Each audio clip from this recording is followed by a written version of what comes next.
उर्दू सफ़ा को सब्सक्राइब कीजिए और आने वाली हर नई वीडियो के लिए घंटी दबाइए।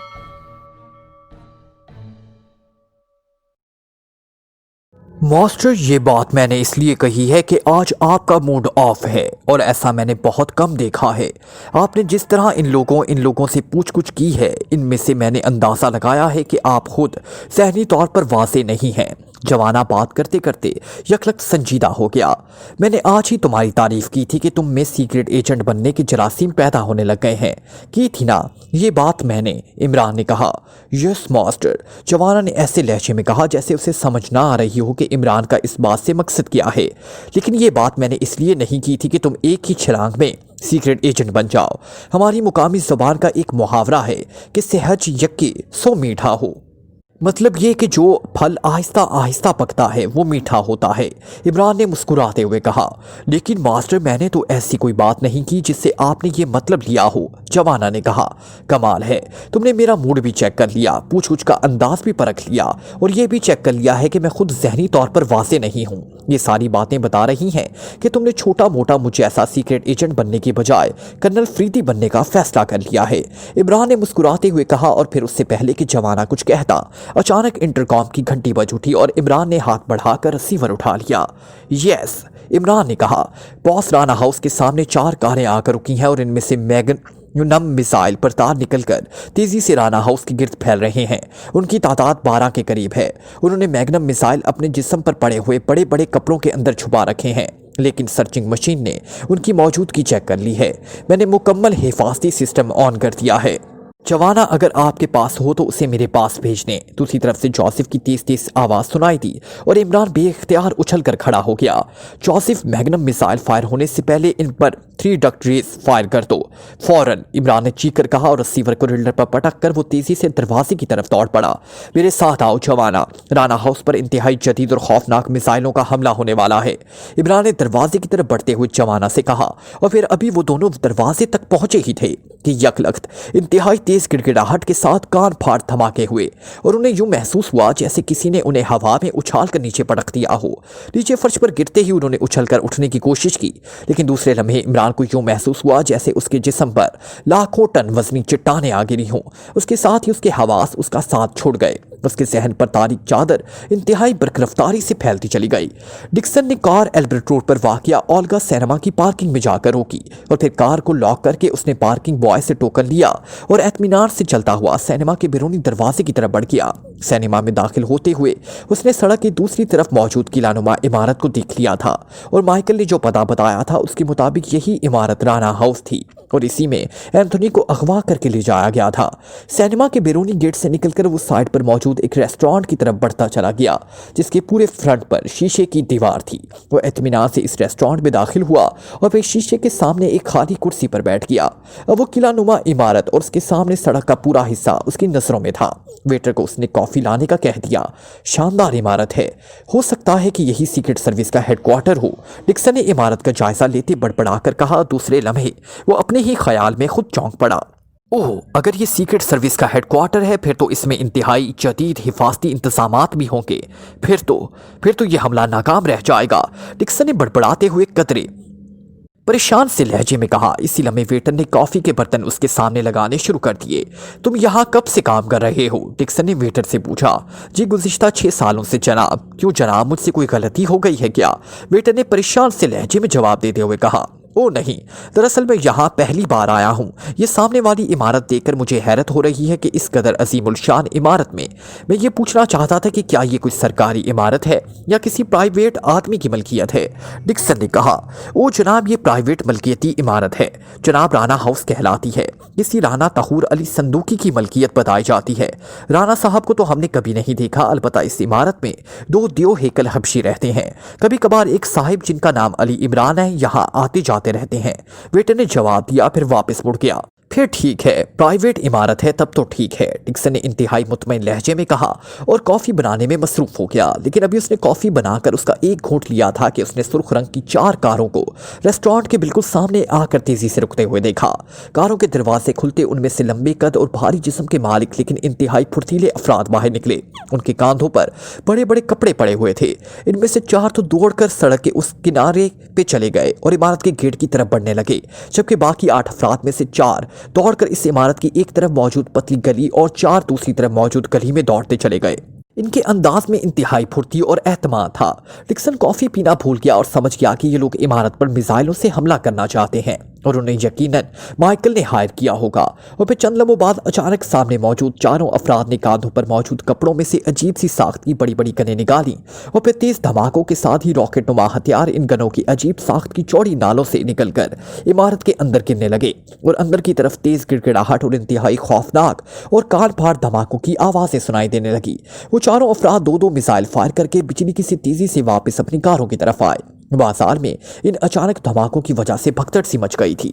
وہ لوگ بے تحاشا دوڑنے لگے تھے، حتیٰ کہ اس ریسٹورانٹ میں بیٹھے ہوئے افراد اور ریسٹورانٹ کا عملہ بھی دوڑ کر ریسٹورانٹ کے بیرونی گیٹ کی طرف بڑھنے جا رہا تھا۔ لیکن ڈکسن اپنی جگہ بیٹھا ہوا تھا، اس کے چہرے پر گہری طمانینت موجود تھی۔ چند لمحوں بعد اس نے 4 سرخ کاروں کو آندھی اور طوفان کی طرح آگے بڑھتے دیکھا اور پلک جھپکنے میں کاریں غائب ہو گئی۔ ڈکسن کی نظریں عمارت پر جمی ہوئی تھی۔ اب گڑگڑاہٹ اور دھماکوں کی خوفناک آوازیں بند ہو گئی تھیں، لیکن عمارت اپنی جگہ پر صحیح سلامت کھڑی تھی اور ڈکسن کی آنکھیں حیرت سے پھیلتی چلی جا رہی تھی۔ اس کا خیال تھا کہ ابھی عمارت کے پرخچے اڑ جائیں گے اور وہ ریزہ ریزہ ہو کر بکھر جائے گی، اس میں سے آگ اور دھوئیں کے بادل سے اٹھنے لگیں گے۔ لیکن ایسا کچھ بھی نہ ہوا تھا۔ عمران ویسے ہی سر اٹھائے پوری شان و شوکت کے ساتھ موجود تھی۔ نہ ہی اس کے پرزے اڑے تھے اور نہ ہی اس میں آگے اور دھوئیں کے بادل اٹھتے دکھائی دے رہے تھے، بلکہ اب تو اسے یوں محسوس ہو رہا تھا جیسے گڑگڑاہٹ اور خوفناک دھماکے سرے سے ہوئے ہی نہ ہوتے اور یہ اس کی سماعت کا وہم تھا۔ لوگ اب بھاگ بھاگ کر عمارت کے جہازی سائز کے گیٹ کی طرف بڑھے چلے جا رہے تھے اور ڈکسن بت بنا حیرت سے گیٹ کو دیکھتا چلا جا رہا تھا۔ چند لمحوں بعد پولیس گاڑیوں کے سائرن بجنے کی آوازیں سنائی دی اور پھر پولیس کے 2 موبائل جیپیں پھاٹک کے سامنے موجود ہجوم کے پاس آ کر رکی اور اس میں سے پولیس کے آفیسر اور جوان تیزی سے اترنے لگے۔ انہیں دیکھ کر وہاں اکٹھا ہونے والا ہجوم تیزی سے ادھر ادھر لگ گیا۔ ایک پولیس آفیسر ہجوم سے پوچھ گچھ کر رہا تھا اور پھر وہ تیزی سے پھاٹک کی طرف بڑھ گیا۔ اس نے کال بیل بجانی شروع کر دی۔ کافی دیر تک وہ کال بیل بجاتا رہا۔ ڈکسن اچانک اپنی جگہ سے اٹھا، اس نے ایک نوٹ پیالی کے نیچے رکھا اور پھر ریسٹورانٹ سے نکل کر وہ تقریباً بھاگتا ہوا ریسٹورانٹ سے نکلا اور پھر دوڑتا ہوا سڑک کراس کر کے گیٹ کی طرف بڑھ گیا۔ پھر جیسے وہ ہجوم کو چیرتا ہوا پھاٹک کے قریب پہنچا جہاں پولیس آفیسر کھڑا تھا، اسی لمحے پھاٹک کی ذیلی کھڑکی کھلی اور ایک دیو ہیکل حبشی باہر نکل آیا۔ اوہ جوزف، تم کیا مطلب؟ یہ عمارت عمران صاحب کی ہے؟ پولیس آفیسر نے اس دیو ہیکل کو دیکھ کر حیرت بھرے لہجے میں کہا۔ آپ مجھے جانتے ہیں؟ اس دیو ہیکل حبشی نے حیرت بھری نظروں سے اس پولیس آفیسر کو دیکھتے ہوئے کہا۔ ہاں مجھے معلوم ہے کہ تم عمران صاحب کے ساتھی ہو اور عمران صاحب سے میرے گہرے تعلقات ہیں، پولیس آفیسر نے وضاحت کرتے ہوئے کہا۔ پھر تو واقعی آپ جانتے ہوں گے۔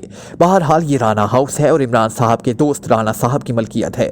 البتہ میں یہیں رہتا ہوں، لیکن کیا بات ہے؟ آپ نے اس طرح کال بیل کیوں بجائی اور یہ لوگ یہاں کیوں اکٹھے ہیں؟ جوزف نے جواب دیتے ہوئے کہا۔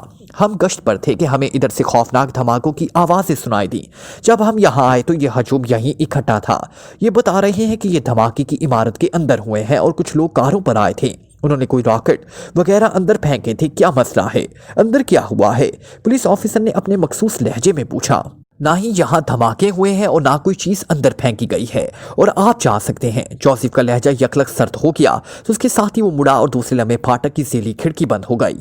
آؤ چلیں، عمران صاحب بڑے آدمی ہیں، اس لیے معاملات ہمارے خلاف بھی ہو سکتے ہیں۔ بظاہر کوئی نقصان بھی نہیں ہوا، پولیس آفیسر نے مڑ کر اپنے ساتھیوں سے کہا اور وہ تیزی سے واپس اپنی گاڑی کی طرف بڑھ گیا۔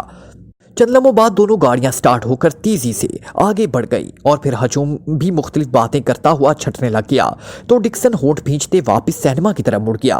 اس کے ذہن میں آندھیاں سے چل رہی تھی۔ اسے یقین نہ آ رہا تھا کہ اس قدر خوفناک دھماکوں کے باوجود عمارت آخر کس طرح صحیح سلامت رہی تھی، اور نہ صحیح سلامت تھی بلکہ اندر افراد بھی صحیح سلامت تھے۔ یہ دیو ہیکل حبشی کا نام جوزف لیا گیا تھا۔ انتہائی مطمئن تھا، اسے اب اپنے آپ پر یقین نہ آ رہا تھا کہ اگر حملہ اس کے سامنے نہ ہوا ہوتا ہوتا تو وہ کبھی مر کر بھی یقین نہ کرتا کہ اس قدر خوفناک میزائلوں کی فائرنگ اور پھر اس قدر بھیانک گڑگڑاہٹ اور کان پھاڑ دھماکوں کے باوجود سب کچھ اوکے بھی ہو سکتا ہے۔ لیکن اب یہ سب کچھ اس کے سامنے ہوا تھا اور اس کی کوئی توجہ بھی اس کی سمجھ میں نہ آ رہی تھی۔ بہرحال اتنی بات تو طے تھی کہ یہ حملہ بھی ناکام رہا تھا اور عمران ہلاک نہ ہو سکا تھا، اس لیے اب وہ سوچ رہا تھا کہ مائیکل سے مل کر اب وہ ہوائی جہاز کی بجائے کسی اور راستے سے پاکشیا نکلا جائے۔ اس نے سینما سے کار حاصل کی اور پھر کار چلاتا اور آئندہ کا پروگرام بناتا ہوا وہ سی ویو ہوٹل کی طرف بڑھتا چلا گیا جہاں مائیکل کے ساتھ وہ ٹھہرا ہوا تھا۔ ٹائیگر نے کار سی ویو ہوٹل کی پارکنگ میں روکی اور پھر کار سے اتر کر وہ ہوٹل کے مین گیٹ کی طرف بڑھتا چلا گیا۔ یہاں چونکہ وہ اکثر آتا جاتا رہتا تھا اس لیے یہاں کا عملہ اسے اچھی طرح واقف تھا۔ سی ویو ہوٹل کا مینیجر احسن بھی اس کا اچھا دوست تھا، اس لیے جیسے ہی وہ ہال میں داخل ہو کر کاؤنٹر کی طرف بڑھا وہاں موجود عملے نے اسے گزرتے ہوئے سلام کرنا شروع کر دیا اور عمران سر ہلا کر ان کے سلام کا جواب دیتا ہوا کاؤنٹر کی طرف بڑھتا چلا گیا۔ سر آج تو باس موجود نہیں ہیں، وہ تو ایک ہفتہ پہلے ایکریمیا گئے ہوئے ہیں۔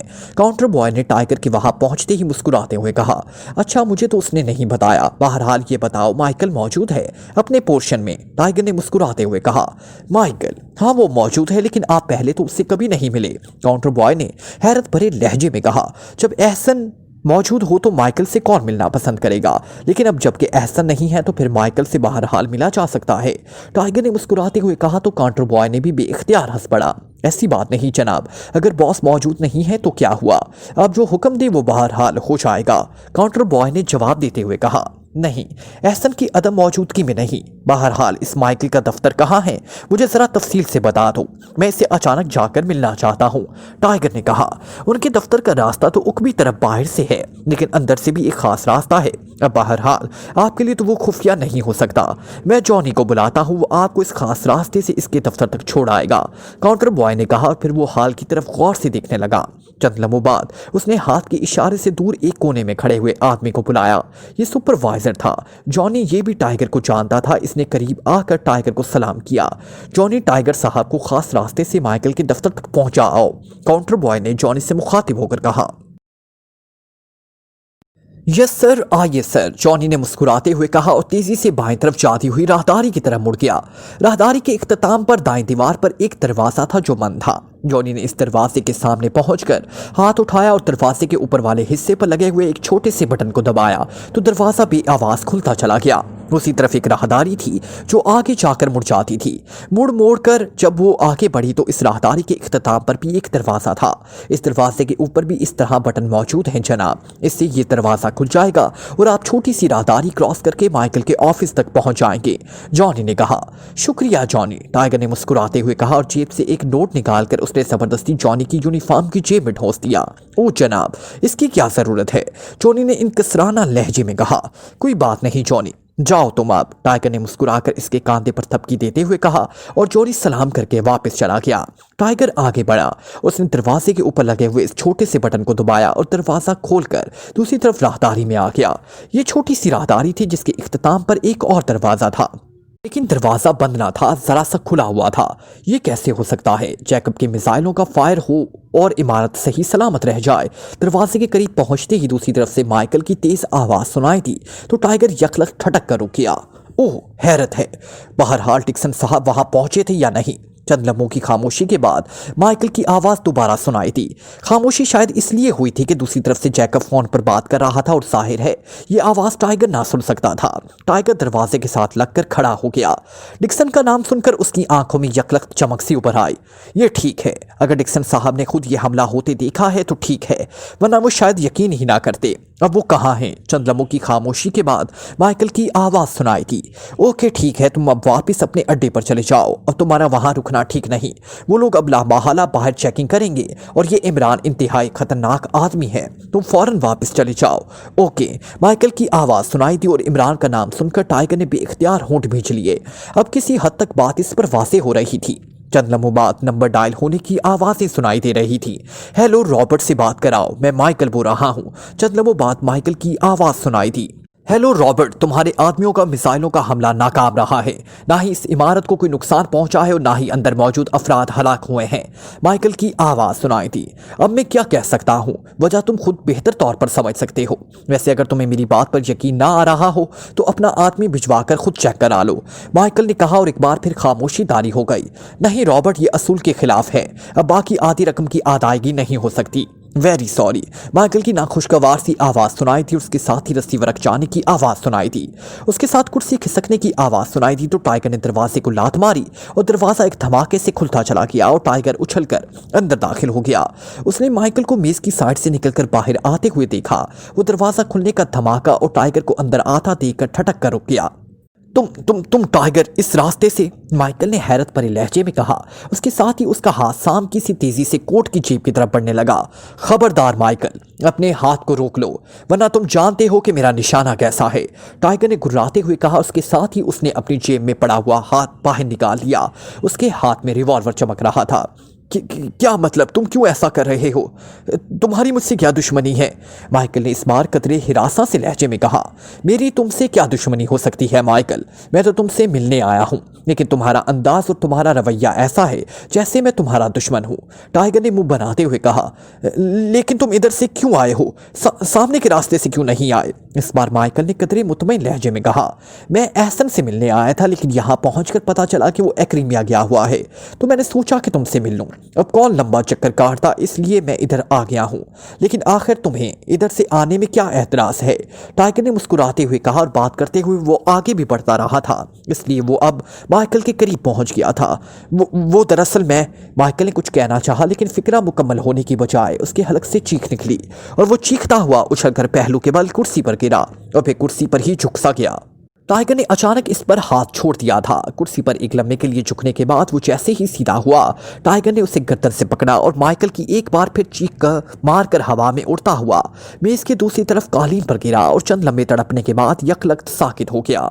टाइगर तेजी से आगे बढ़ा। उसने रिवॉल्वर जेब में डाला और फिर झुककर इसने उसका सर और दोनों हाथों से पकड़कर उसे मखसूस अंदाज में बाएं तरफ घुमाकर मोड़ दिया और माइकल का रुकता हुआ सांस बहाल हो गया। टाइगर ने दरअसल उसे उछालते वक्त मखसूस अंदाज में उसकी गर्दन मोड़ दी थी और वो जानता था कि अगर फौरी तौर पर उसकी गर्दन का बल सीधा ना किया गया तो सांस रुक जाने से वो हलाक हो जाएगा, इसलिए उसने फौरन ही उसकी गर्दन का बल सीधा कर दिया। इस तरह माइकल सिर्फ बेहोश पड़ा हुआ था। इसकी फौरी हलाकत का खतरा खत्म हो गया था। टाइगर ने उसे उठाया, फिर घसीट कर उसे साइड में रखे हुए सोफे के उकम में इस तरह डाल दिया कि जब तक सोफा ना हटाया जाता दफ्तर में दाखिल होने वाले को माइकल नजर ना आ सकता था। और फिर टाइगर इत्मीनान से सोफे पर बैठ गया। उसे मालूम था कि अपने तौर पर माइकल 2 घंटों से पहले होश में नहीं आ सकता। उसे दरअसल डिक्सन का इंतजार था। उसे सूरत हाल का अंदाजा हो गया था कि माइकल ने रॉबर्ट ग्रुप के जरिए राना हाउस में मिसाइलों से हमला कराया है और डिक्सन ये हमला देखने खुद वहां गया है। हमला नाकाम रहा है और अब जाहिर है डिक्सन वापस यहीं आएगा, इसलिए उसे डिक्सन का इंतजार था। उसने माइकल को इसलिए बेहोश कर दिया था ताकि उसके किसी आदमी को शक ना पड़ सके या डिक्सन कहीं गड़बड़ का अंदाजा करके वापस ना चला जाए। फिर तकरीबन 10 मिनट बाद अचानक मेज पर पड़े हुए इंटरकॉम की घंटी बज उठी तो टाइगर चौंक पड़ा। उसने हाथ बढ़ाकर रिसीवर उठाया। यस, उसने हत्तुल वासी माइकल का लहजा बनाते हुए कहा। माइकल, मैं डिक्सन बोल रहा हूं, हमला नाकाम रहा है, तुम फौरन मेरे पास आ जाओ। अब हमें इस नई सूरत हाल पर गौर करना होगा, जल्दी आओ। उसी तरफ से एक करख्ती आवाज़ सुनाई थी। उसके साथ ही राब्ता खत्म हो गया। टाइगर ने एक तवील सांस लिया। उसका अंदाज़ा गलत साबित हुआ था। डिक्सन यहाँ ना आया था बल्कि उसने माइकल को अपने पास बुला लिया था। चनाचा उसने अब डिक्सन के बाद खुद पहुंचने का फैसला कर लिया। माइकल की उसे फिक्र ना थी, वो इसकी नज़र में इंतहाई छोटी मछली थी। उसने डिक्सन को कवर करना था क्योंकि उसने अब मालूम हो गया था कि इमरान को जिस डिक्सन की तलाश थी वो यही डिक्सन है और इंटरकॉम से कॉल आने का मतलब था कि डिक्सन इस इमारत के किसी और कमरे में है। इसलिए उसने माइकल को होश में लाकर और फिर उसे पूछ-गुछ करने में वक्त ज़ाया करना मुनासिब नहीं समझा। चनाचा वो आगे बढ़ा और दरवाज़ा खोलकर दूसरी तरफ राहदारी में आ गया। उसने दरवाज़ा बंद कर दिया और तेज़ तेज़ कदम उठाता आगे बढ़ गया। राहदारी का इख्तिताम एक बरामदे में हो रहा था। वो जब बरामदे में पहुंचा तो वहां 2 मुसल्लह अफराद मौजूद थे जो टाइगर को इस तरफ आते देखकर हैरत से उछल पड़े। इस कदर हैरान क्यों हो रहे हो? क्या मेरे सर पर सींग निकल आए हैं? टाइगर ने मुस्कुरा कर कहा। आप कौन हैं और बॉस के ऑफिस से आप कैसे आ रहे हैं? इनमें से एक ने हैरत भरे लहजे में कहा। मैं सी व्यू वाले रास्ते में तुम्हारे बॉस के पास पहुंचा था। डिक्सन साहब का दफ्तर किस तरफ है? टाइगर ने उसी तरह मुस्कुराते हुए कहा। ओह, तो ये बात है। डिक्सन साहब अभी आए हैं। इनका ऑफिस उधर बाएं हाथ की राहदारी के आखिर में है। एक आदमी ने मुतमईन लहजे में कहा। मैं डिक्सन साहब के पास जा रहा हूँ। माइकल एक अहम पार्टी से बातचीत के लिए खास रास्ते से सी व्यू गया है। तुम यहाँ ख्याल रखना, टाइगर ने कहा और तेज तेज कदम उठाता उस तरफ को बढ़ गया जिधर डिक्सन का दफ्तर बताया गया था। लेकिन वो आगे बढ़ने के साथ साथ टेढ़ी नजरों से इन दोनों का भी जायजा ले रहा था और फिर उससे इत्मीनान हो गया कि वो दोनों मुतमईन अंदाज में खड़े थे। वो तेजी से घुमा और फिर राहदारी के आखिर में मौजूद दरवाजे की तरफ बढ़ गया। वो चाहता तो एक लम्हे में इन दोनों को काबू कर सकता था, लेकिन इस तरह डिक्सन होशियार हो जाता और वो इस तक पहुंचने से पहले उसे होशियार ना करना चाहता था। माइकल के सी व्यू जाने का इसने इसलिए कह दिया था कि अगर ये दोनों इसके ऑफिस जाएं तो उससे खाली देखकर कहीं उसे तलाश करना ना शुरू कर दें। दरवाज़ा बंद था। उसने दरवाजे को आहिस्ता से दबाया तो वो खुलता चला गया और टाइगर ने एक हाथ जेब में डाला और फिर दरवाजे को पूरी तरह खोलकर अंदर दाखिल हो गया। लेकिन दूसरे लम्हे वो बेइख्तियार चौंक पड़ा क्योंकि कमरा खाली था। बैठो माइकल, मैं मेकअप साफ करके आ रहा हूँ। एक दरवाजे के पीछे से डिक्सन की आवाज़ सुनाई दी और टाइगर बेइख्तियार मुस्कुरा दिया। वो आहिस्ता आहिस्ता चलता हुआ इस दरवाजे की साइड पर पहुंचा और फिर दीवार के साथ लगकर खड़ा हो गया। उसने जेब से रिवॉल्वर निकालकर उसे नॉल से पकड़ लिया। उसने फैसला कर लिया था कि डिक्सन को बेहोश करके वो अपने साथ राना हाउस ले जाएगा। चंद लम्हों बाद दरवाज़ा खुला और एक आदमी बाहर आया ही था कि टाइगर का हाथ घूमा और बाहर आने वाला सर पर चोट खाकर चीखता हुआ आगे की तरफ गिरा। उसी लम्हे टाइगर की लात हरकत में आई और उसके साथ ही नीचे गिरकर उठता हुआ आदमी एक झटका खाकर साकित हो गया। टाइगर ने उसे बाजू से पकड़कर सीधा किया और इसके साथ ही उसके हलक से इत्मीनान भरा सांस निकल गया। ये वाकई ही डिक्सन था क्योंकि इमरान ने उसे जो हुलिया बताया था वो उसी आदमी का था। टाइगर ने उसके सीने पर हाथ रखकर देखा। जब उसे इत्मीनान हो गया कि ये अपने आप 2 घंटों से पहले होश में नहीं आ सकता तो उसने कोट की अंदरूनी तरफ बनी हुई खसूसी जेब में उंगलियां डाली और चंद लम्हों बाद एक छोटा सा साइलेंसर बाहर निकाल लिया। फिर साइलेंसर रिवॉल्वर की नाल पर फिट करता हुआ वो दरवाजे की तरफ बढ़ता चला गया। अब उसने फैसला कर लिया था कि अड्डे में मौजूद इस माइकल के अलावा बाकी तमाम अफराद को हलाक करके वो अपनी कार इस अड्डे के सामने वाले दरवाजे की तरफ ले जाएगा और फिर डिक्सन और माइकल दोनों को इसमें लाद कर राना हाउस ले जाएगा। चनाचा वही हुआ। थोड़ी देर बाद उसकी कार तेजी से राना हाउस की तरफ उड़ी चली जा रही थी।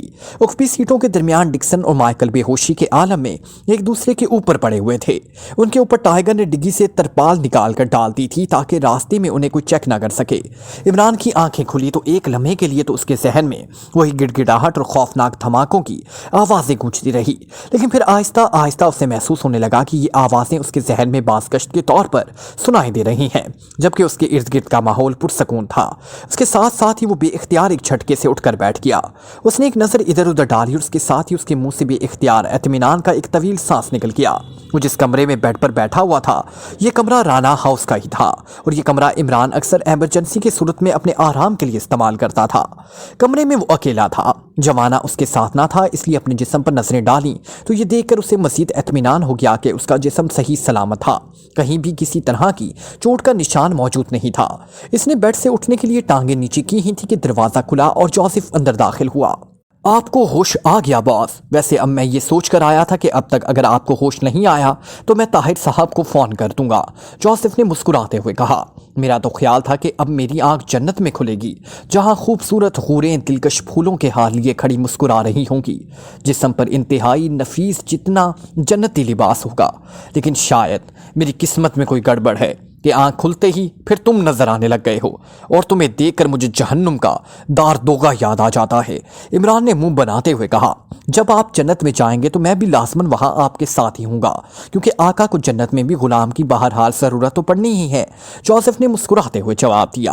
अरे तुमने जन्नत को भी इस दुनिया जैसा समझ लिया है, वहाँ कोई आका गुलाम का चक्कर नहीं होगा। बहरहाल वो तेज़ गड़गड़ाहट और खौफनाक धमाके वो क्या थे? मेरा तो ख्याल था कि मैग्नम मिसाइल फट पड़े हैं और जाहिर है उसके बाद राना हाउस का ये कमरा तो क्या एक ईंट भी सलामत ना मिलती, इमरान ने बिस्तर से नीचे उतरते हुए कहा। आपने 3 डक्ट रेस फायर करने के लिए कहा था, लेकिन राना हाउस में 20-22 मैग्नम मिसाइल फायर किए गए थे और मैंने सोचा कि हो सकता है कि 3 डक्ट रेस इन सब पर असर ना कर सके, इसलिए मैंने STS फुल फायर कर दी, जोसेफ ने जवाब दिया। STS full? ओह, इसीलिए इस कदर होलनाक गिड़गिड़ाहट और खौफनाक धमाके सुनाई दिए और STS रेस ने ही हमें उठाकर नीचे पटक दिया। मैं समझा मैग्नम मिसाइल फट पड़े हैं। इमरान ने एक तवील सांस लेते हुए कहा, आप अचानक उछलकर नीचे गिरने की वजह से बेहोश हो गए थे, वरना मैग्नम मिसाइल तो एक भी ना फटा था। जोसेफ ने इमरान के पीछे कमरे से बाहर निकलते हुए मुस्कुरा कर कहा, जाहिर है जब STS फुल फायर हो जाए तो मैग्नम मिसाइल क्या सुपर SG मिसाइल नहीं फट सकता था, लेकिन इसकी जरूरत ना थी। रिडेक्ट इनके लिए काफी थी। इमरान ने जवाब दिया, बस मेरे जहन में इस वक्त ख्याल ही यही आया, मैंने फायर कर दिया। जोसेफ ने जवाब दिया, तुम्हारे इस ख्याल ने पता है कितना नुकसान किया है। STS अब दोबारा एक्रीमिया से मंगवानी पड़ेगी और उसकी लागत लाखों डॉलरों में है। बहरहाल ठीक है, तुम्हारा कसूर नहीं है, तुमने तो अपने तौर पर अच्छा ही सोचा था। वो जवाना कहाँ है? इमरान ने बरामदे में पहुंचते हुए कहा। उसे जल्दी होश आ गया था, वैसे वो अपने कमरे में आराम कर रहा है। जोसेफ ने जवाब दिया, उसे मुझसे पहले कैसे होश आ गया? होश तो मुझे पहले आना चाहिए था। कमाल है, ज़हनी वर्जिशें मैं करता हूँ और होश पहले जवाना को आ गया। इमरान के लहजे में हैरत थी। आपसे सिर्फ 5 मिनट पहले उसे होश आया। वैसे उसमें मेरी कोशिश का भी दखल है। मैंने तजर्बा के तौर पर उसके बूट उतार कर उसके पैरों पर हल्की हल्की चोटें लगाई थी। जोसेफ ने कहा तो इमरान तेजी से मुड़ा। पैरों में चोटें लगाई थी? क्यों, इससे क्या होता है? इमरान ने हैरत भरे लहजे में कहा, मैंने बचपन में अपने कबीले के विच डॉक्टर को ऐसा करते देखा था। कबीले के जो लोग झील में डूबकर मर जाते तो वो उनके पैरों पर चौड़ियों से चोटें लगाकर उन्हें जिंदा कर लेता था। मैंने सोचा कि जवाना पर तजर्बा कर देखूं। जोसेफ ने जवाब दिया, तो क्या जवाना मर गया था? इमरान ने कहा, मर जाता तो विच डॉक्टर की तरह जोर जोर से चोटें लगाता। जिंदा था इसलिए हल्की चोटें लगाई। जोसेफ ने जवाब दिया और इमरान बेइख्तियार कहका मारकर हंस पड़ा। वो झीलों में डूबकर जिंदा होने वाले अफराद मरते नहीं थे, बल्कि ये सकते जैसी एक खास कैफियत होती है जो अक्सर डूबने वालों पर तारी हो जाती है।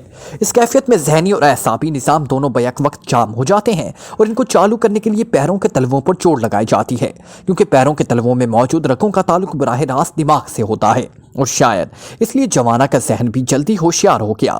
इमरान ने सिटिंग रूम में जाकर बैठते हुए कहा, ये सब कुछ तो मुझे मालूम नहीं है, बहरहाल मेरा तजर्बा कामयाब रहा और जवाना को होश आ गया। जोसेफ ने जवाब दिया, अच्छा अब बताओ कि वो मिसाइल फायर करने वाले किस हालत में हैं? इमरान ने कहा, वो तो फरार हो गए। मैं उनमें से किसी न किसी को जरूर पकड़ लेता, लेकिन आपको स्क्रीन पर गिरते और फिर बेहिस्सो हरकत देखकर मैं बुरी तरह बौखला गया। मैं कमरे से निकलकर दौड़ता हुआ आपके पास आया। आप दोनों ही बेहोश थे। मैंने बारी बारी आप दोनों को उठाया और अंदर ले जाकर लिटाया। फिर मैंने आपको होश में ले आने की कोशिशें शुरू कर दी, लेकिन इस वक्त कॉल बेल मुसलसल बजने लगी और मजबूरन मुझे सिस्टम ऑफ करके गेट पर जाना पड़ा। वहां हजूम इकट्ठा था और पुलिस की जीपें और पुलिस वाले भी मौजूद थे, लेकिन पुलिस ऑफिसर आपका वाकिफ था, वो आपकी वजह से मुझे भी जानता था, इसलिए मसला जल्दी हल हो गया। मैंने धमाकों और गिड़गिड़ाहट की आवाज़ों से ही सिरे से इनकार कर दिया और फिर चला गया। उसके बाद मैंने मुसलसल आपको होश में लाने की कोशिशें की, लेकिन आप और जवाना किस तरह भी होश में ना आ रहे थे। मैंने अलमारी में मौजूद कई एंटी गैस महलूल भी आजमाए, लेकिन बेसूद। आखिर तंग आकर मैंने जवाना पर विच डॉक्टर वाला नुस्खा आजमा डाला और फिर वो हैरत अंगेज तौर पर होश में आ गया। लेकिन जाहिर है आपके साथ मैं ऐसा ना कर सकता था, इसलिए अब मैं यही सोचकर अंदर आया था कि अगर आपको होश नहीं आता तो मैं ताहिर साहब को फ़ोन करूं ताकि आपको अस्पताल ले जाया जाए, लेकिन आप होश में आ चुके थे। जोसेफ ने पूरी तफसील बताते हुए कहा, मतलब है कि मिसाइल फायर करने वाले निकल जाने में कामयाब हो गए। इमरान ने एक तवील सांस लेते हुए कहा, जी हाँ। जोसेफ ने कदरे धीमे लहजे में कहा, वो जिन कारों पर आए थे उनके नंबर चेक किए थे? इमरान ने पूछा। जी हाँ, वो मौजूद हैं। जोसेफ ने जवाब दिया। और इन अफराद के हुलिये? इमरान ने पूछा। जी हाँ, उनकी फिल्म मौजूद है। जोसेफ ने जवाब दिया। ओके, फिलहाल वो नंबर लिख कर ले आओ, मैं उन्हें चेक करा लूँ, इमरान ने कहा और जोसेफ सर हिलाता हुआ वापस चला गया। इमरान ने घड़ी देखी और फिर एक तवील सांस लेकर रह गया। उसके अंदाजे के मुताबिक उसे 1 घंटे बाद होश आया था और अब उसे दरअसल टाइगर की तरफ से किसी इत्तला का इंतजार था, क्योंकि इसका अंदाजा था कि यह हमला इस्माइल की तरफ से कराया गया होगा। थोड़ी देर बाद जोसेफ एक कागज पर नंबर लिख कर ले आया तो इमरान ने फोन डायल करने के लिए रिसीवर उठाया ही था कि कॉल बेल की आवाज़ सुनाई दी और जोसेफ तेजी से मुड़कर बाहर निकल गया। इमरान ने भी अपना हाथ वापस खींच लिया और फिर वो उठकर सिटिंग रूम से निकला और बाहर बरामदे में गया। उसी लम्हे उसने टाइगर की कार अंदर आते देखी। टाइगर ने कार पोर्च में रोकी और वे कार से उतरकर वो तेज तेज कदम उठाता बरामदे में खड़े हुए इमरान की तरफ बढ़ाया। बॉस, मैं माइकल और डिक्सन दोनों को ले आया हूँ, टाइगर ने सलाम करते हुए कहा तो इमरान बेइख्तियार चौंक पड़ा। डिक्सन को? क्या ये वही डिक्सन है जिसका हुलिया मैंने बताया था? इमरान ने चौंक कर पूछा। यस बॉस, ये वही है। टाइगर ने जवाब दिया, ओह गुड, फिर तो तुमने वाकई ही कारनामा सर अंजाम दिया है। कहाँ है वो? इमरान ने मुसरत भरे लहजे में कहा, क्योंकि अब तक इसकी सारी परेशानी इस डिक्सन की तलाश के सिलसिले में ही थी और इस काम के लिए कोई क्लू ही ना मिल रहा था, जबकि टाइगर बता रहा था कि वो डिक्सन ले आया है। कार की उकबी सीटों के दरमियान दोनों बेहोश पड़े थे। टाइगर ने मुसरत भरे लहजे में कहा, जोसेफ, कार की उकबी सीटों के दरमियान दो आदमी बेहोश पड़े हुए हैं, उन्हें उठाकर ब्लैक रूम में कुर्सियों में जकड़ दो और फिर मुझे इतला दो। इमरान ने जोसेफ से मुखातिब होकर कहा, जो फाटक बंद करके अब वापस पोर्च में पहुंच गया था। एक को मैं उठा लेता हूं, टाइगर ने कहा और पोर्च की तरफ मुड़ने लगा। तुम ठहरो, जोसेफ उन्हें उठा लेगा। तुम मुझे तफसीलात बताओ कि यह डिक्सन कैसे और कहां से तुम्हारे हाथ लगा है, इमरान ने कहा और वापस सिटिंग रूम की तरफ मुड़ गया। टाइगर भी उसके पीछे सिटिंग रूम की तरफ बढ़ने लगा। सिटिंग रूम में पहुंचकर टाइगर ने सी व्यू पहुंचने से लेकर यहां तक आने की पूरी तफसील बता दी। तुम ये मैग्नम मिसाइलों का हमला माइकल ने किसी रॉबर्ट ग्रुप से कराया था, जानते हो इस ग्रुप को? इमरान ने कहा, यस बॉस, ये रॉबर्ट ज़ेर ज़मीन दुनिया का एक बड़ा मुजरिम है और असले की स्मगलिंग में मुलव्विस रहता है, लेकिन इसकी कार्रवाइयाँ चूंकि इंदरून मुल्क तक ही रहती हैं, इसलिए मैंने उसे नज़रअंदाज कर दिया था। लेकिन अब उसने राना हाउस पर हमला करके अपनी मौत को खुद ही आवाज़ दे दी है। वैसे बॉस, जब मैंने राना हाउस पर हमले की बात सुनी तो मैं परेशान हो गया, लेकिन जब मुझे ये मालूम हुआ कि हमला नाकाम हो गया है तो मेरी तसल्ली हो गई। टाइगर ने, जो इमरान के इशारे पर उसके सामने रखी हुई कुर्सी पर बैठ चुका था, जवाब देते हुए कहा, उन्होंने यहाँ मैग्नम मिसाइल फायर किए हैं और ये इंतहाई जदीद तरीन और ख़तरनाक हथियार है। इसलिए ग्रुप सिर्फ इंदरून मुल्क आम से असले की कार्रवाइयों में मुलव्विस नहीं है, लामहाला उसके ज़राए बैरून मुल्क तक के असले और बड़ी बड़ी तंजीमों से मिले हुए हैं। और मैग्नम मिसाइलों के इस तरह खुलेआम इस्तेमाल से भी यही महसूस होता है कि उनके पास इंतहाई ख़तरनाक और जदीद असला वाफर विकतार में मौजूद है। कहाँ रहता है ये रॉबर्ट? मुझे उसके खिलाफ फुल रेड कराना पड़ेगा, इमरान ने कहा।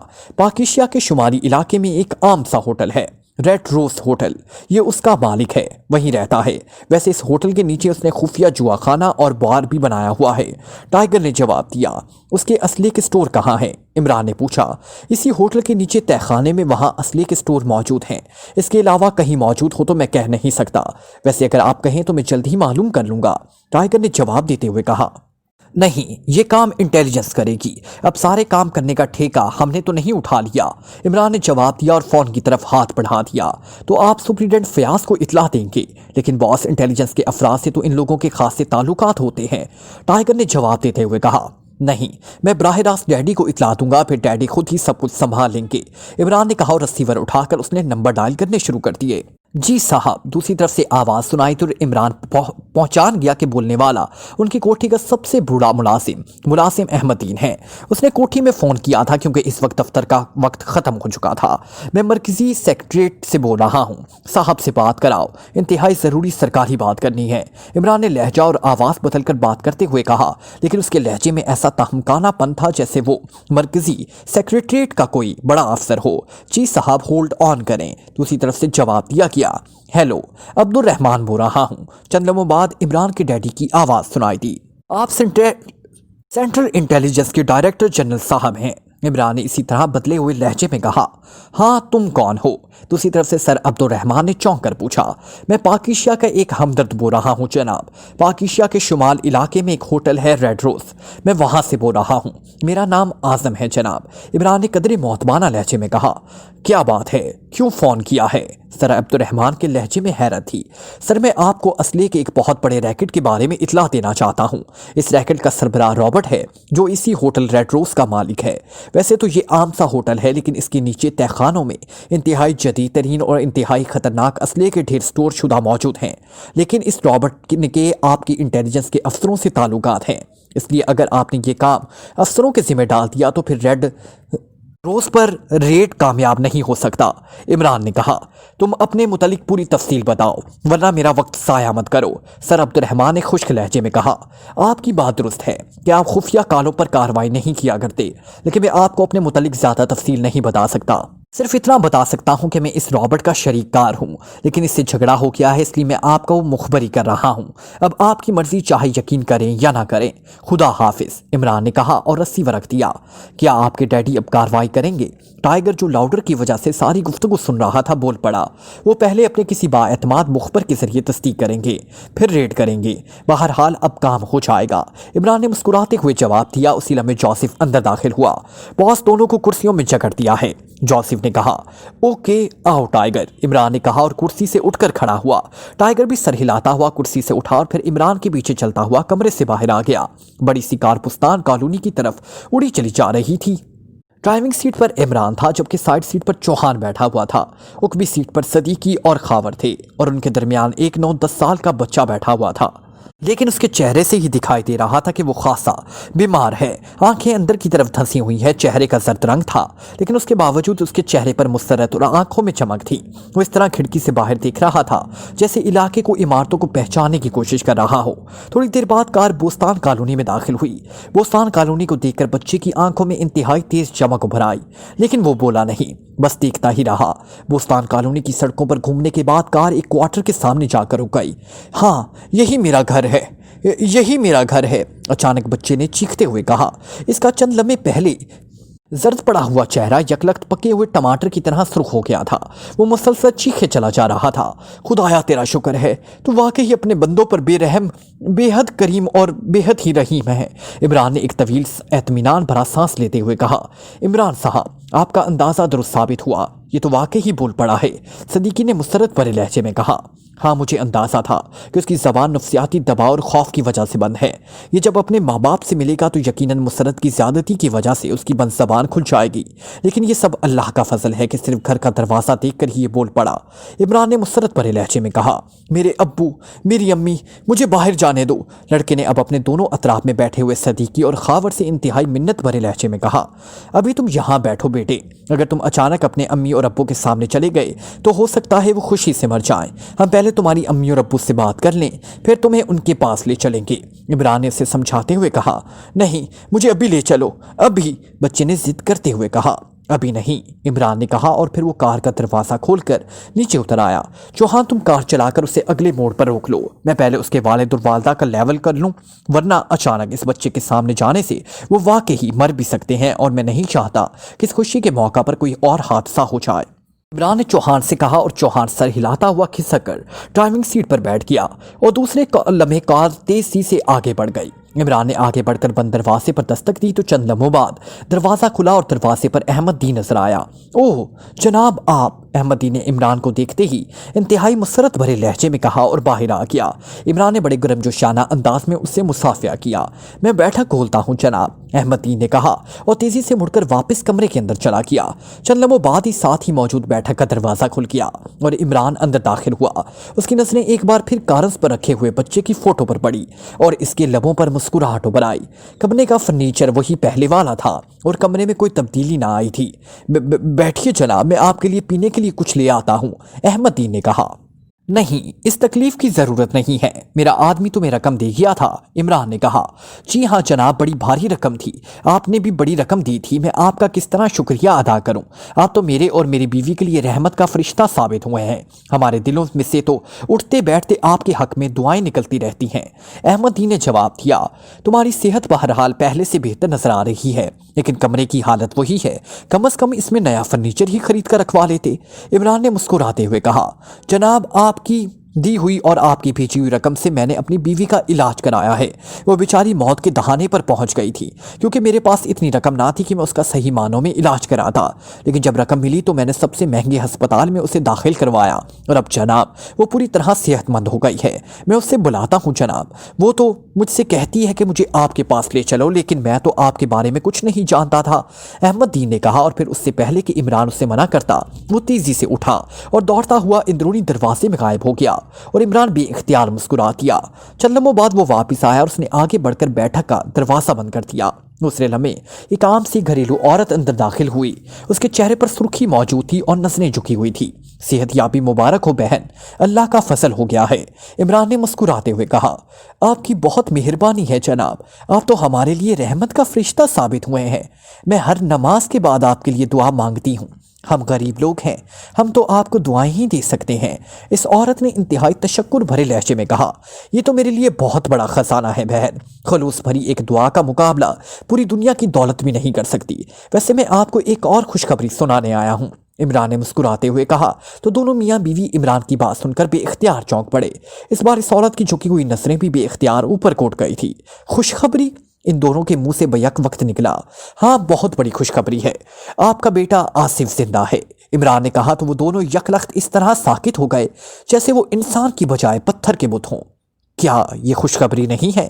عمران نے مسکراتے ہوئے کہا، کیا آپ سچ کہہ رہے ہیں؟ کیا آصف زندہ ہے؟ میرا بیٹا آصف زندہ ہے؟ یکلخت آصف کی ماں نے رک رک کر کہا، کیا واقعی صاحب؟ کیا ہمارا بیٹا زندہ ہے؟ احمد دین کے منہ سے بھی نکلا، ہاں وہ نہ صرف زندہ ہے بلکہ صحیح سلامت بھی ہے، مارٹی نے آپ کو غلط خبر دی تھی۔ عمران نے کہا تو یکلخت آصف کی ماں لہرائی اور دھڑام سے نیچے گر گئی۔ اوہ اسے سنبھالو، جلدی کرو، عمران نے اچھل کر کرسی سے اٹھتے ہوئے کہا اور احمد دین دوڑ کر اپنی بیوی کے پاس پہنچا۔ پانی لے آؤ، جلدی کرو، یہ خوشی کی زیادتی سے بے ہوش ہو گئی ہے، جلدی کرو۔ عمران نے جلدی سے آگے بڑھ کر آصف کی ماں کا ایک ہاتھ پکڑ کر اسے دوسرے ہاتھ سے رگڑنا شروع کر دیا۔ احمدین دوڑتا ہوا گھر میں گیا اور چند لمحوں بعد وہ پانی سے بھرا ہوا گلاس لے کر آ گیا۔ عمران نے اس گلاس لے کر پانی کی چھینٹے عورت کے منہ پر مارے۔ اس کے جبڑے بھینچ کر اس کا منہ کھولو، عمران نے کہا تو احمدین نے اس کی ہدایت کی پیروی کی تو عمران نے گلاس میں موجود پانی اس کے حلق میں ڈال دیا اور دوسرے لمحے عورت کے جسم میں لرزش پیدا ہونے لگی۔ عمران اطمینان بھرا سانس لے کر سیدھا ہوا اور پھر وہ واپس مڑ کر کرسی پر آ کر بیٹھ گیا۔ اسے اب اطمینان ہو گیا تھا کہ یہ عورت بچ گئی ہے اور چند لمحوں بعد اس عورت کی آنکھیں کھل گئی۔ میرا بیٹا آصف زندہ ہے۔ احمدین تم نے سنا، میرا بیٹا مرا نہیں ہے، میرا بیٹا زندہ ہے، اس عورت نے اپنے پر جھکے ہوئے شوہر سے مخاطب ہو کر ہذیانی لہجے میں کہا۔ اس کے ساتھ ہی اس کی آنکھوں سے بے اختیار آنسو اس طرح بہنے لگے جیسے پرنالے سے پانی بہتا ہے۔ حوصلہ کرو بہن، واقعی تمہارا بیٹا زندہ ہے۔ احمدین اسے اندر چھوڑاؤ، عمران نے مسکراتے ہوئے کہا۔ صاحب کیا واقعی آصف زندہ ہے؟ کہیں آپ مذاق تو نہیں کر رہے جناب بتائیں مجھے، احمدین نے رک رک کر کہا اور ساتھ ساتھ اپنی بیوی کو بھی اٹھ کر کھڑے ہونے میں مدد دے رہا تھا۔ میں بھلا ایسا سنگین مذاق کیسے کر سکتا ہوں احمدین، وہ واقعی زندہ ہے، عمران نے کہا۔ کہاں ہے وہ؟ مجھے بتاؤ کہاں ہے؟ اس بار دونوں میاں بیوی نے کہا۔ ابھی آ جائے گا، میں اس لیے اسے ساتھ نہ لے آیا تھا کہ اگر وہ اچانک تم دونوں کے سامنے آ جاتا تو تم میں سے ایک خوشی کی شدت سے ہی مر جاتا۔ میں بلواتا ہوں اسے، عمران نے مسکراتے ہوئے کہا۔ اس کے ساتھ ہی اس نے جیب سے چھوٹا سا فکسڈ فریکوینسی کا ٹرانسمیٹر نکالا اور اس کا بٹن دبا دیا۔ Hello Imran, calling over, Imran نے کال دینا شروع کر دی۔ وہ دونوں اب حیرت بھری نظروں سے عمران کو دیکھ رہے تھے۔ یس چوہان، اٹینڈنگ اوور، چند لمحوں بعد ٹرانسمیٹر سے چوہان کی آواز سنائی تھی۔ چوہان آصف کو لے کر آ جاؤ، اب صورتحال نارمل ہو چکی ہے، اوور اینڈ آل، عمران نے کہا اور ٹرانسمیٹر آف کر کے اسے واپس جیب میں رکھ دیا۔ دروازہ کھول دو احمدین، اور بہن تم اندر آ جاؤ، عمران نے کہا تو آصف کی ماں دروازے کی اندرونی طرف رک کر کھڑی ہو گئی جبکہ احمدین تیزی سے دروازے کی طرف بڑھ گیا۔ اس نے دروازہ کھولا اور پھر عمران اسے ساتھ لیے باہر آ گیا۔ اسی لمحے موڑ کی طرف سے کار آتی دکھائی دی اور چند لمحوں بعد ان دونوں کے سامنے آ کر رک گئی۔ ابا! یکلخت کار کی کھڑکی سے آصف کی چیخ بھری آواز سنائی تھی۔ اس کے ساتھ ہی کار کا دروازہ کھلا اور پہلے صدیق اترا، اس کے پیچھے آصف باہر آیا اور دوڑتا ہوا احمدین کی ٹانگوں سے لپٹ گیا۔ میرا بیٹا، میرا لال، میرا بیٹا، احمدین وہیں اس سے چمٹ کر بے اختیار رونے لگ گیا۔ میرا بیٹا، میرا آصف۔ اسی لمحے بیٹھک کے دروازے سے آصف کی ماں کی مسرت بھری چیخ سنائی دی۔ امی! آصف جو باپ کی ٹانگوں سے لپٹا ہوا تھا یکلخت اچھل کر علیحدہ ہوا اور دوڑتا ہوا بیٹھک کے دروازے کی طرف دوڑ پڑا، اور پھر اندر سے بھی ویسی ہی مسرت بھری آوازیں سنائی دینے لگی جیسے احمدین کے منہ سے نکلی تھی۔ احمدین بھی آصف کے پیچھے بیٹھک کی طرف بڑھ گیا جبکہ عمران نے اپنے ساتھیوں کو جو سب کار سے اتر آئے تھے اشارہ کیا کہ وہ بیٹھک کی ایک سائٹ پر ہو جائیں، اور خود بھی وہ سائٹ پر ہو گیا۔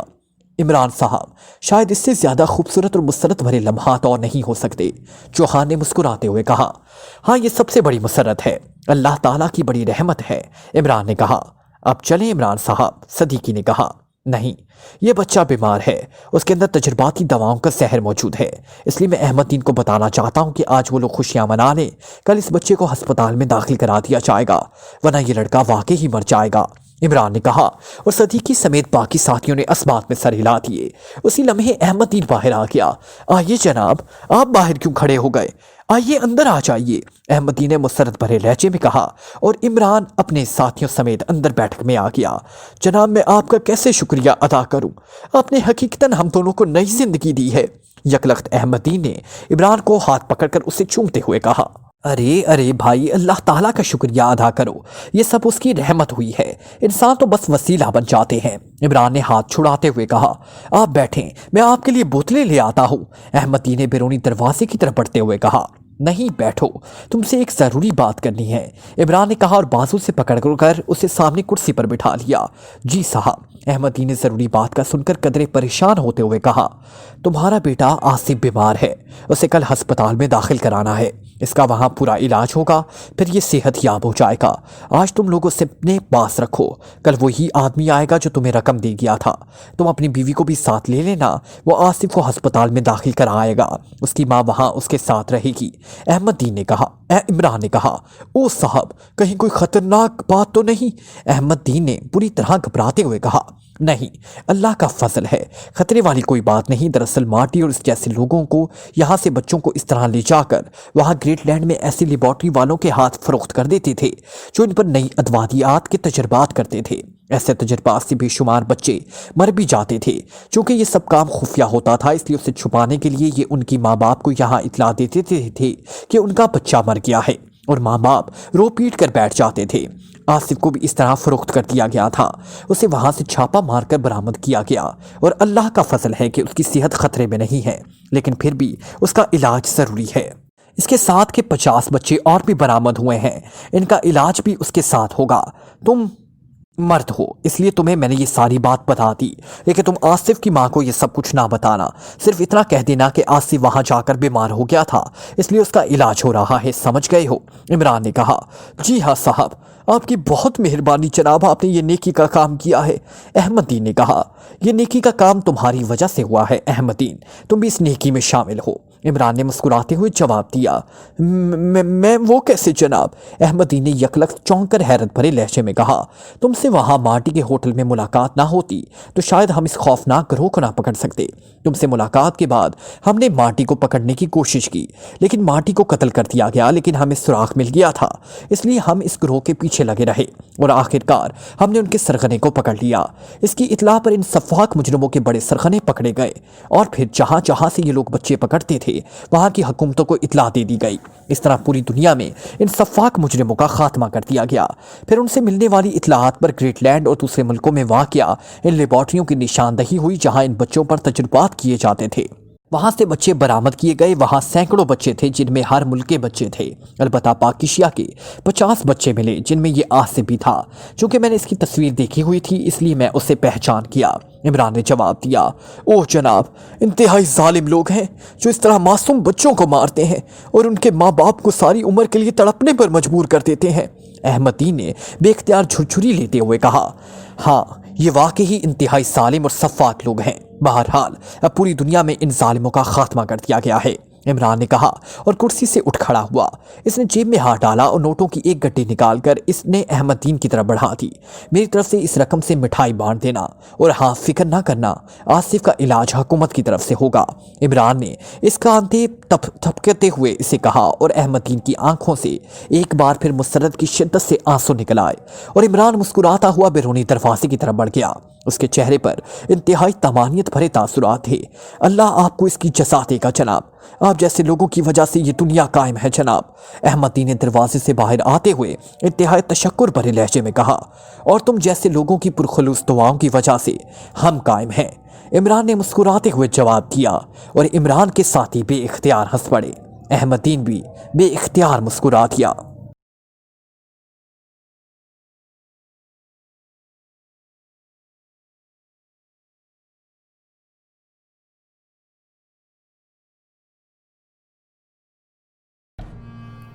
Like, comment, share,